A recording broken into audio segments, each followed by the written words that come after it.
സങ്കീർത്തനങ്ങൾ അദ്ധ്യായം 19.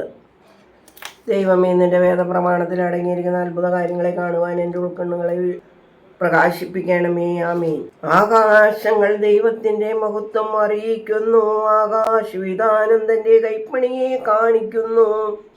പകൽ പകലിന് വാക്കിനെ ഉച്ചരിക്കുന്നു, രാത്രി രാത്രിക്ക് അറിവിനെ അറിയിക്കുകയും ചെയ്യുന്നു. അവയുടെ ശബ്ദം കേൾക്കപ്പെടാത്ത ഭാഷയുമില്ല, വാക്കുകളുമില്ല. ഭൂമിയിലെല്ലായിടവും അവയുടെ അറിയിപ്പും ഭൂതലത്തിൻ്റെ അതിർത്തികളോളം അവയുടെ വചനങ്ങളും പുറപ്പെട്ടിരിക്കുന്നു. സൂര്യനായിട്ട് അവയുടെ മേൽ തൻ്റെ കൂടാരമടിച്ചു. അത് തൻ്റെ മണവറയിൽ നിന്ന് പുറപ്പെടുന്ന മണവാളൻ എന്ന പോലെയാകുന്നു. ശക്തൻ എന്ന പോലെ തൻ്റെ വഴിയോടുവാൻ സന്തോഷിക്കും. ആകാശത്തിൻ്റെ ഒരറ്റത്ത് നിന്ന് അതിൻ്റെ ഉദയവും ആകാശത്തിൻ്റെ അറുതിയിൽ നിന്ന് അതിൻ്റെ അസ്തമനവും ആകുന്നു.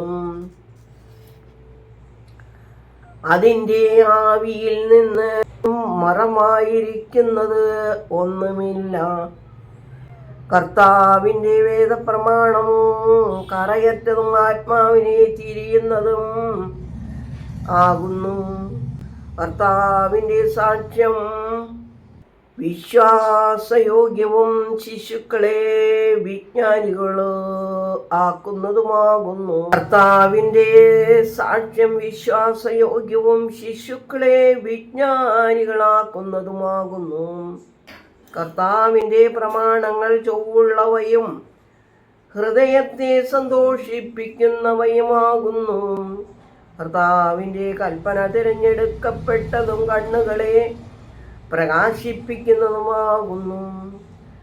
കർത്താവിനെ കുറിച്ചുള്ള ഭക്തി നിർമ്മലവും എന്നേക്കും നിലനിൽക്കുന്നതും ആകുന്നു.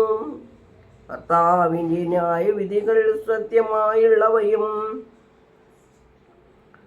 സകലത്തിനും വീതിയുള്ളവയും ആകുന്നു.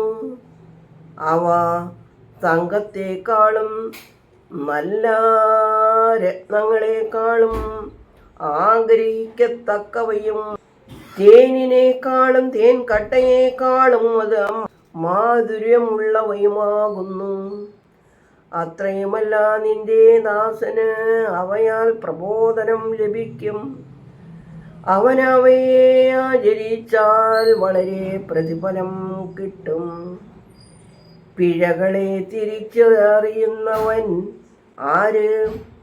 രഹസ്യ കാര്യങ്ങളിൽ നീ എന്നെ കുറ്റമില്ലാത്തവനാക്കി തീർക്കണമേ.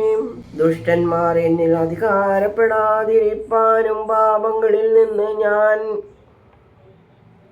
ഒഴിഞ്ഞിരിപ്പാനും വേണ്ടി അന്യായത്തിൽ നിന്ന് നിന്റെ ദാസനെ തടുക്കണമേ. എൻ്റെ സഹായകനും എൻ്റെ രക്ഷകനുമായ കർത്താവേ, എൻ്റെ വായിലെ വചനങ്ങൾ തിരുവിഷ്ടപ്രകാരവും എൻ്റെ ഹൃദയത്തിലെ ധ്യാനം തിരുമുമ്പാകെയും ഇരിക്കണമേ. ദൈവമേ, സ്തുതി നിനക്ക് യോഗ്യമാകുന്നു. പാറകുമോർ.